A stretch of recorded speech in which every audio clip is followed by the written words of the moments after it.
என் பெரிய பையனுக்கு ஒரு gift வாங்கணும், சும்மா ஃபோன்லேயே அடிக்டாக இருக்கிறான்னு சொல்லிட்டு யோசிச்சுட்டு இருந்தேன்.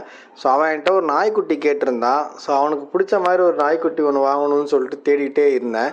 நம்மளோட ஃப்ரெண்டு வீட்டில் அந்த நாய்க்குட்டி வந்து குட்டி போட்டிருந்துச்சு. குவாலிட்டி சூப்பராகவும் இருந்துச்சு.